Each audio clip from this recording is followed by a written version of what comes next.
Hello, my seasoned midlife beauties. My name is Rosita Perez. I am a mindset coach and a podcast host.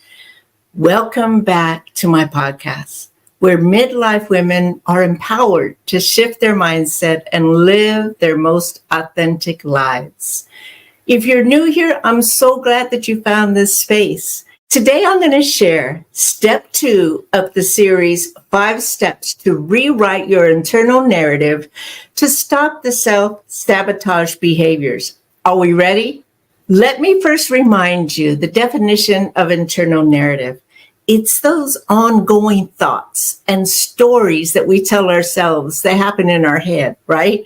No one is aware of this process or the conversation, but we all have this.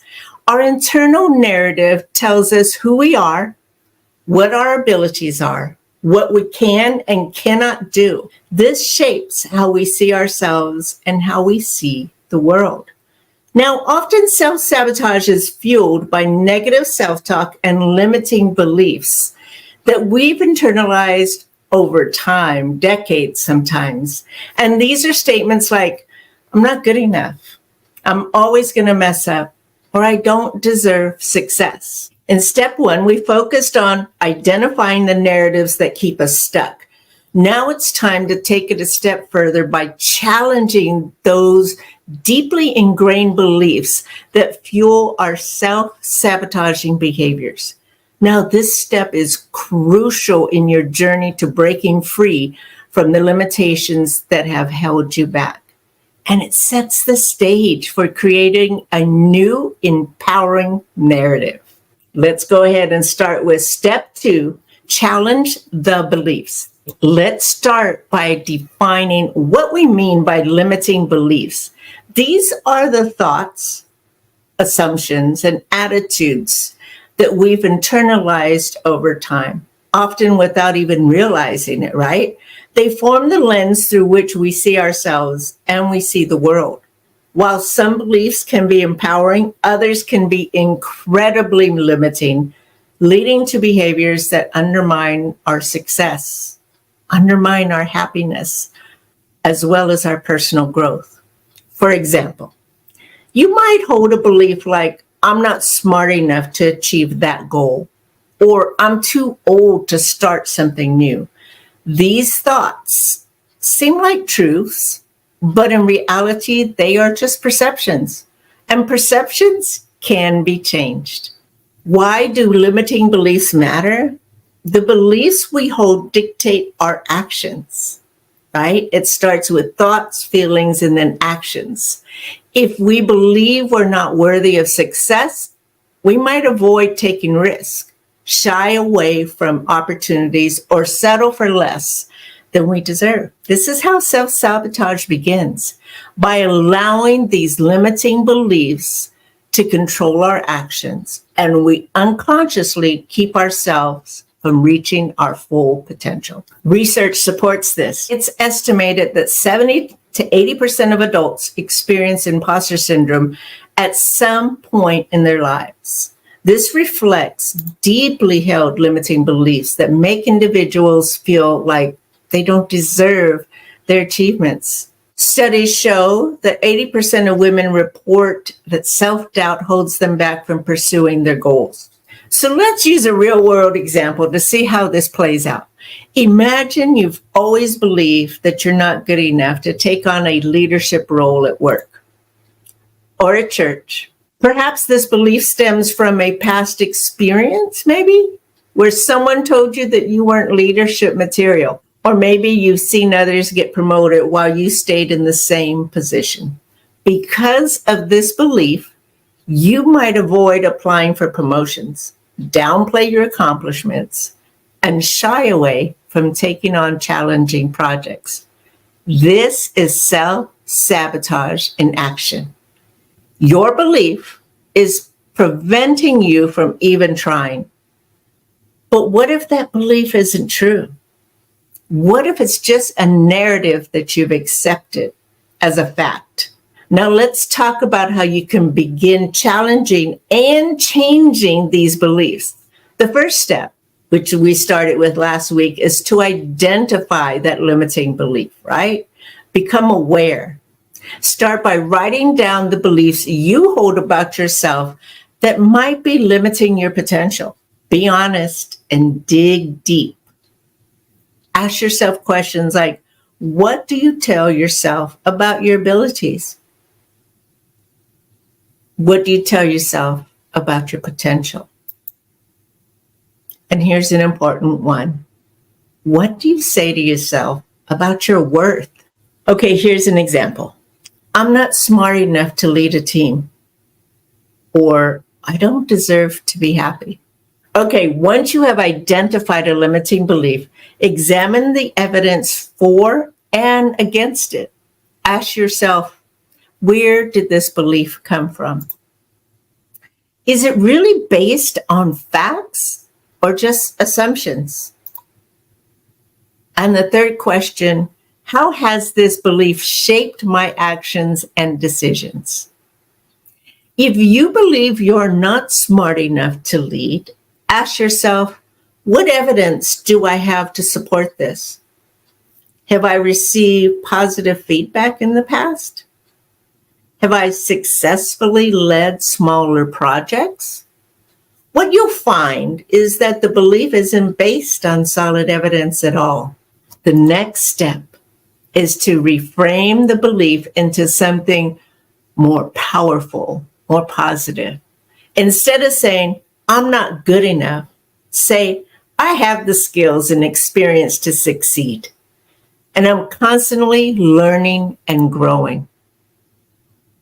Reframe, I'm too old to start something new, to I have a lifetime of experience that makes me uniquely qualified to succeed in this new venture. Seasoned midlife ladies, don't we have a lifetime of experience to be uniquely qualified for any venture you want to take? Okay, so it's not enough to just think differently. You need to act on your new belief. Thoughts, feelings, and then action. This is the action step. Take a small step that aligns with your new reframed belief. This could be as simple as volunteering to lead a small project, a small Bible study, or taking a course to enhance your skills. The key is to take action and observe how your mindset begins to shift. If your new belief is, I'm capable of leading, volunteer to lead a team, project, Bible study, any kind of study. And then you'll notice how your confidence grows as you step into this role. Remember, change doesn't happen overnight. It takes time. It took us time to develop that behavior, that belief, and it's going to take us time to reframe it, right? Please be patient with yourself and practice self-compassion. Always acknowledge that you're doing the hard work of transforming your narrative and celebrate the big wins and the little wins. I call them big W's and little W's. These victories are going to happen along the way. Now, there's going to be a time where you stumble or fall back into old patterns. Don't beat yourself up. We are human, and that is going to happen. Instead, recognize the progress you've made already and remind yourself that growth is a process. There is power in challenging your beliefs, because challenging and changing your limiting beliefs can have a profound impact on your life.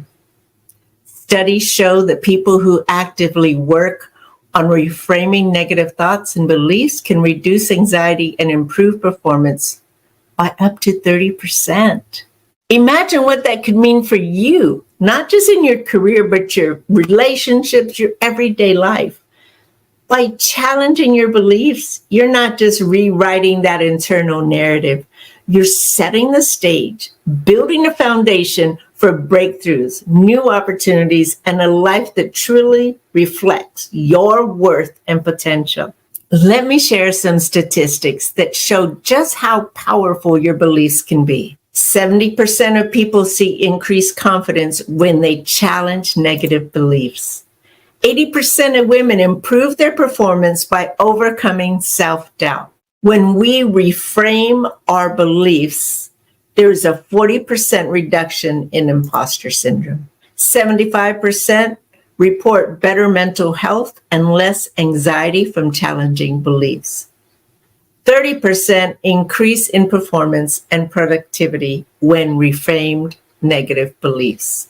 I'll have the sources of each of these stats at the end of the podcast in writing.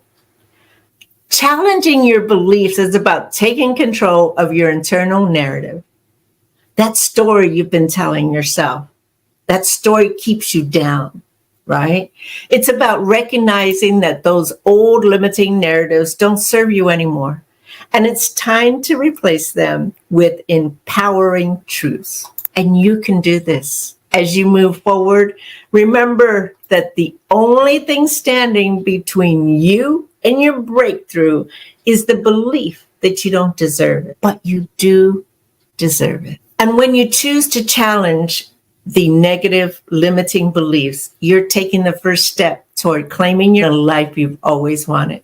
So today, I hope that you take a moment to identify one limiting belief you hold, examine it, reframe it, and take a small step to act on your new belief. You will be amazed at how quickly things begin to change when you choose to challenge your internal narrative.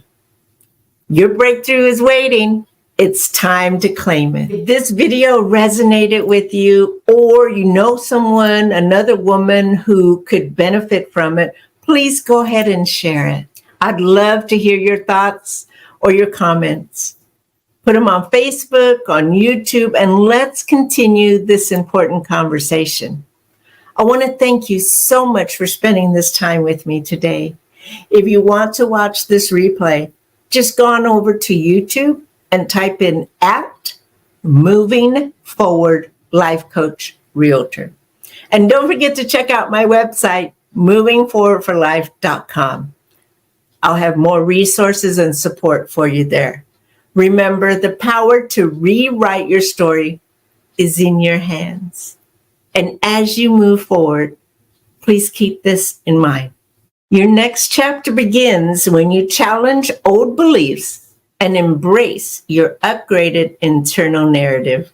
Until next time, keep moving forward. You are worth the effort. See you in the next video. Bye.